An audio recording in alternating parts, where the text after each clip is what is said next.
Next article करते हैं। Next article है to find the coordinates of centre of conic section, also to find the conic refer to centre as origin. जो कि आपने questions किए हैं, क्वेश्चन में आपने सेंटर निकालना सीखा है, आपने equation of conic refer to centre as origin निकालनी सीखी है। वहाँ मैंने आपको बना बनाया रिजल्ट यूज़ करवाया है। अब हम उसी रिजल्ट को ड्राइव करने जा रहे हैं कि अगर आपको कोई कॉनिक दे रखा है तो कैसे सेंटर फाइंड आउट करोगे, कैसे ऐसा नया कॉनिक फाइंड आउट करोगे जिसका सेंटर ओरिजिन हो। या फिर इसकी दूसरी स्टेटमेंट ये भी बनती है to find the equation of conic refer to axis through the centre parallel to the original axis. यानी कि ऐसे conic to find the equation of conic referred to the axis through the centre parallel to the original axis. यानी कि ऐसा conic बनाना है जिसकी axis centre से पास करे और ओरिजिनल एक्सिस के पैरेलल हो। देखो स्टूडेंट, कल मैंने आपको लाइव क्लास में बताया था ना कि ओरिजिनल एक्सिस आपकी थी एक्स एक्सिस वाई एक्सिस, ठीक है। फिर आपने क्या करा था, यहाँ एक पॉइंट लिया था एच के और उस पर शिफ्ट किया था ओरिजिन को, फिर नए सिस्टम बना था एक्स डैश वाई डैश। तो यही बोल रहा है कि ऐसे कॉनिक की इक्वेशन फाइंड आउट करो जिसके एक्सिस ओरिजिनल एक्सिस के पैरेलल हों, ठीक है, और जो एक्सिस है वो किससे पास कर जाए, ओरिजिन से पास कर जाए। यानी कि जो सेंटर है वो क्या बन जाए, ओरिजिन। तो अगर आपके पास ये इक्वेशन आती है तो इसमें भी वही निकालोगे जिसका सेंटर क्या हो, कॉनिक का ओरिजिन हो, ठीक है। तो दो काम हम करेंगे, सेंटर एक तो निकालेंगे सेंटर क्या है, दूसरा हम निकालेंगे ऐसे कॉनिक की इक्वेशन जिसका सेंटर ओरिजिन हो।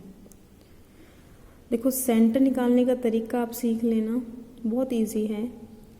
जो सेंटर आपने निकालना है, थोड़ी देर के लिए सपोज किया let x1 y1 be the centre of conic, ठीक है। कॉनिक आपको गिवन है ax square plus 2hxy plus by square plus 2gx plus 2fy plus c is equal to 0। हमने इसका सेंटर माना x1 y1। आपको सेंटर फाइंड आउट करना है, मीन्स आप लॉजिक लगा लगा के लास्ट में जाके x1 y1 की वैल्यू फाइंड आउट कर लेना, आपका सेंटर आ जाएगा। देखो मैं दिखा देती हूँ। देखो यहाँ x1 y1 की वैल्यू फाइंड आउट कर ली तो ये आपका क्या आ गया, सेंटर। तो थोड़ी देर के लिए हमने सेंटर माना x1 y1, ठीक है, और फिर उसमें x1 y1 की वैल्यू हमने फाइंड आउट कर ली। साथ साथ हमें क्या करना है, एक ऐसा कॉनिक भी बनाना है जिसका सेंटर ओरिजिन हो। देखो सपोज करो आपका ये जो ओरिजिनल कॉनिक था, ओरिजिनल एक्सिस थी x axis y axis, x1 y1 को एक कॉनिक है जिसका सेंटर x1 y1 है। आपने क्या करना है, इस सेंटर को ओरिजिन बनाना है। आपने निकालना है equation of conic refer to centre as origin, जिसका सेंटर ओरिजिन हो जाए। तो इस सेंटर को ओरिजिन बनाना है, तब क्या करो, इस सिस्टम को उठा के इस पे शिफ्ट कर दो, इस ओरिजिन को उठा के यहाँ शिफ्ट कर दो तो ओरिजिन बन जाएगा। सपोज करती हूँ जो नए कोऑर्डिनेट हैं वो एक्स डैश वाई डैश में आ गए, ठीक है। ओल्ड कोऑर्डिनेट आपके थे एक्स वाई में, न्यू कोऑर्डिनेट्स आपके आए हैं एक्स डैश वाई डैश में, और आपने शिफ्टिंग वाला पॉइंट कौन सा है, x1 y1। कल लाइव क्लास में मैंने आपको सिखाया था कि जब भी आपको नए कोऑर्डिनेट निकालने हो, नए कोऑर्डिनेट क्या है, x डैश वाई डैश। जब भी आपको नए कोऑर्डिनेट निकालने हो तो तरीका होता है पुराने में से वो पॉइंट सेपरेट कर दो जिस पर ओरिजिन को शिफ्ट किया गया। ओरिजिन को किस पे शिफ्ट किया गया, x1 y1 में। पुराने कोऑर्डिनेट आपके x y थे, ठीक है। पुराने में से वो सेपरेट कर दो जिस पर ओरिजिन को शिफ्ट किया गया है। ओरिजिन को शिफ्ट किया है x1 y1 पे, तो x minus x1 y minus y1, ठीक है। अभी देखो जो पुरानी इक्वेशन आपकी कॉनिक की चल रही है वो एक्स वाई में चल रही है। अगर इसको मैं एक्स डैश वाई डैश तक ले आऊँ तो वो जो नया कॉनिक आएगा उसका सेंटर ओरिजिन होगा, क्योंकि जो नया कॉनिक है, नए एक्सिस हमारे एक्स डैश वाई डैश हैं, उस केस में हमारा जो सेंटर x1 y1 था वो क्या बन चुका है, ओरिजिन। क्लियर है। तो हमें क्या करना है, जो आपके ओल्ड कोऑर्डिनेट एक्स वाई थे उसमें सेंटर x1 y1 था, लेकिन जब मैं उसको x डैश वाई डैश में कन्वर्ट कर लूँगी तो उसका सेंटर ओरिजिन बन जाएगा। करते हैं कन्वर्ट। देखो ये वैल्यूज मैंने आपको बता दी, यहाँ से x की वैल्यू निकालो। This implies x will be equal to x dash plus x1 and y is equal to y dash plus y1। देखो आपकी बुक में लिखा है shifting the origin to the point x1 y1 axis remaining parallel to the original axis, let x dash y dash be the coordinates of point xy in new system। तो अभी आपको value निकलवाई है x की value x dash plus x1 y dash plus y1। ये x और y की value ऊपर put कर दो फर्स्ट इक्वेशन में। a x स्क्वेयर की जगह x1 plus x dash square plus 2h x1 plus x dash means x की जगह x की वैल्यू पुट कर दी, y की जगह y की, इसी तरह इस y की जगह ये वैल्यू पुट की प्लस 2gx x की जगह ये वैल्यू पुट की हुई है plus 2f y plus c is equal to 0। इसके बाद आपको स्टूडेंट क्या काम करना है, देखो मैं आपको लिख के बताती हूँ। ये आपकी इक्वेशन बनी है a x1 plus x dash whole square plus 2h x1 plus x dash y1 plus y dash plus b y1 plus y dash whole square plus 2g x1 plus x dash plus 2f y1 plus y dash plus c is equal to 0। ठीक है, अब देखो एक आपका homework है, मैं आपको बताती हूँ, आप खुद करना। आपको क्या करना है, इस होल स्क्वायर को खोल लेना, a से मल्टीप्लाई कर देना, इनको मल्टीप्लाई कर देना मीन्स सिंप्लीफाई कर लेना आप सारी टर्म्स को, ये आप खुद करके देखोगे।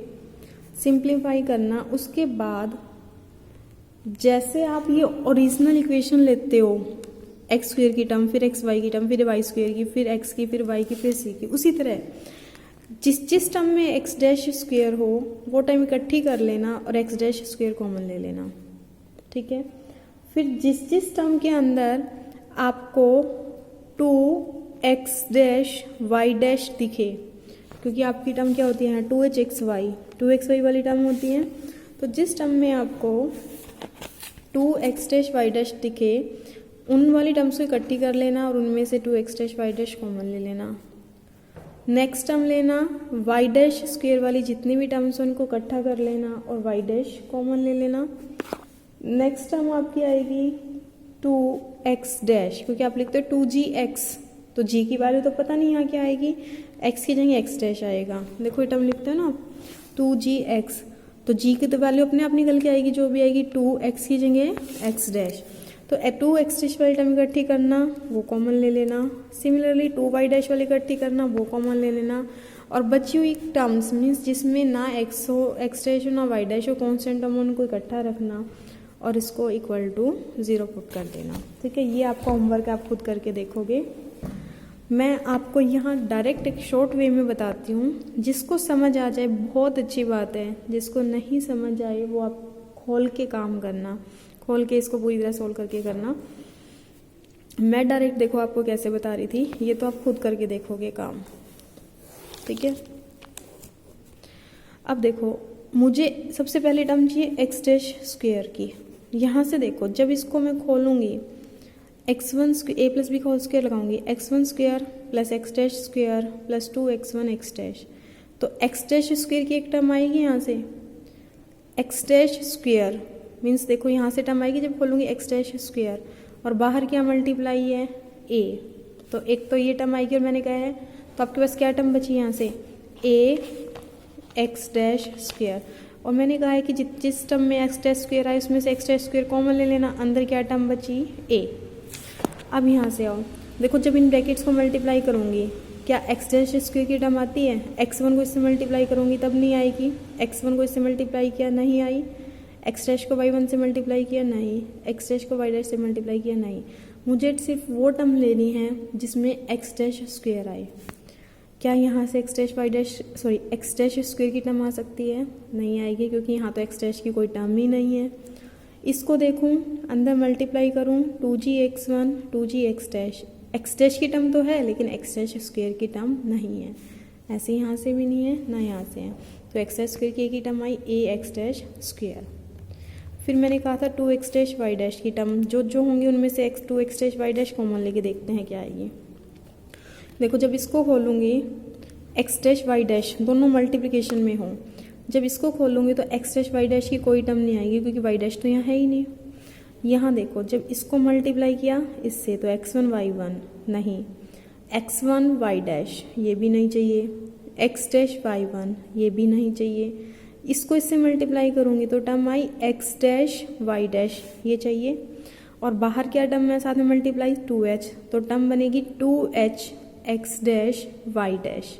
तो 2x डैश y डैश तो बाहर ले रखा है, अंदर क्या आ जाएगा h। अब यहाँ से देखो, यहाँ से x डैश और y डैश की कोई टर्म मल्टीप्लाई में नहीं आएगी क्योंकि सोल्व करूँगी तो y1 या y वाली टर्म है। यहाँ से देखो x डैश y डैश की कोई टर्म नहीं आएगी, इसको अंदर मल्टीप्लाई करूँगी तब भी x डैश y डैश की टर्म नहीं आएगी, ना यहाँ से आएगी, तो एक ही टर्म आई 2x dash y dash h। Plus अब टर्म कलेक्ट करनी है y डैश स्क्वायर की, y डैश स्क्वायर की टर्म कलेक्ट करो। देखो जब इस होल स्क्वायर खोलूँगी तो कहीं y डैश स्क्वायर की टर्म नहीं आएगी क्योंकि यहाँ y डैश की टर्म ही नहीं है। प्लस इसको सोल्व करती हूँ, चेक करूँ क्या y डैश स्क्वायर आ पाएगा।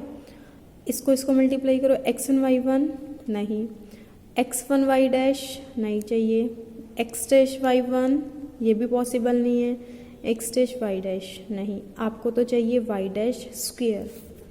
अब इस टर्म पे आओ, इसमें होल स्क्वायर खोलो, ये टर्म आएगी y1 square plus y dash square. मिल गई y डैश स्क्वायर की टर्म, हमें तो y डैश स्क्वायर की टर्म चाहिए थी, y डैश स्क्वायर, लेकिन बाहर क्या मल्टीप्लाई है by, तो y डैश स्क्वायर तो बाहर आ गया, अंदर आपके पास क्या आएगा, सॉरी यहाँ मैंने y गलती से लिखा हुआ है, y नहीं आएगा, ठीक है।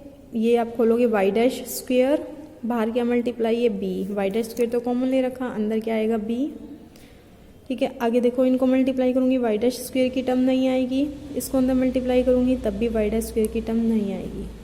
हाँ जी, हो गई कलेक्ट। अब नेक्स्ट टर्म आपको कलेक्ट करनी है 2x डैश। देखो यहाँ से देखो, अच्छा एक चीज़ और ध्यान देना, यहाँ जो x1 y1 है अपने मन में मान के चलना जैसे 2 3 होता है, क्योंकि x1 y1 जो है हमारे पास एक पॉइंट है जैसे 2 3 आपके पास पॉइंट होता है। तो आप इसको ऐसे मत मानना कि ये x की टर्म है, नहीं, इसको ऐसे मानना जैसे 2 3 4 होते हैं, कांस्टेंट मानना। मीन्स कहने का x1 y1 को क्या मानोगे, कांस्टेंट। तो आपको 2x डैश की टर्म देखनी है। यहाँ से देखो, पहले खोलूँगी मैं x1 स्क्वायर नहीं चाहिए, x डैश स्क्वायर नहीं चाहिए, जब इसको मल्टीप्लाई करूँगी 2ab 2x1 x डैश और बाहर a मल्टीप्लाई है तो क्या टर्म बनेगा 2ax1 x डैश। अब देखो मैंने अभी आपको बताया x1 एक कांस्टेंट है जैसे 2 3 4 होते हैं, और ये ABCFGH ये भी कांस्टेंट है, तो किसकी टर्म है 2x dash. 2x dash term का मतलब 2x डैश को छोड़कर बाकी सारी टर्म्स कांस्टेंट हो, x1 y1 will be treated as constant, तो ये टर्म क्या बनेगी आपकी ax1। सिमिलरली देखो जब मैं इसको मल्टीप्लाई करूँगी तो क्या x डैश की टर्म आती है, देखो x1 y1 नहीं है x डैश की टर्म, x1 y डैश नहीं आई, इसको इससे मल्टीप्लाई करूँ x डैश y1, y1 तो कांस्टेंट है, ठीक है, तो किसकी टर्म आ गई x डैश की, बाहर क्या मल्टीप्लाई है 2h, तो टर्म बनेगी 2h x dash y1 means 2h x dash y1, 2x dash तो कॉमन ले चुके हो, तो टर्म क्या आई h y1। अब देखो यहाँ से आपकी x डैश की कोई टर्म नहीं आएगी, यहाँ से देखो अंदर मल्टीप्लाई करूँगी, ये तो कांस्टेंट है 2gx1 प्लस इसको मल्टीप्लाई करूँगी तो क्या आएगा 2gx डैश, 2x डैश बाहर जा चुका है प्लस g, प्लस अब टर्म कलेक्ट करनी है 2y डैश की, करो देखो y डैश की यहाँ से कोई टर्म नहीं आएगी, यहाँ से आएगी x1 y1 नहीं चाहिए, सिर्फ y डैश की टर्म चाहिए, x1 y1 नहीं चाहिए, x1 y डैश ये चाहिए क्योंकि मुझे y डैश की टर्म चाहिए, x1 तो कांस्टेंट है, इसको मल्टीप्लाई करूँगी तो आएगा x1 y डैश, बाहर मल्टीप्लाई है 2h, तो ये बनेगा 2h x1 y dash, 2y dash बाहर ले चुके हो, अंदर क्या आएगा h x1 that is h x1। अब यहाँ से आ जाओ, देखो जब होल स्क्वायर खोलोगे y1 square plus y dash square plus 2y1 y dash, तो टर्म बनी 2y1 y dash, y1 constant है, बाहर b भी मल्टीप्लाई में है, तो 2b y1 y dash, 2y dash बाहर गया, अंदर आया प्लस b y1, ठीक है। यहाँ से कोई टर्म नहीं आएगी, यहाँ से देखो 2f(y'), 2y' बाहर गया तो क्या बचा, plus f plus constant term लिख लो जिसमें x', y' ना हो। देखो पहली ब्रैकेट यहाँ से आया ax1 स्क्वायर। देखो मैं नेक्स्ट वीडियो में बताती हूँ क्योंकि ज़्यादा लंबी वीडियो होने से सेंड करने में प्रॉब्लम आती है।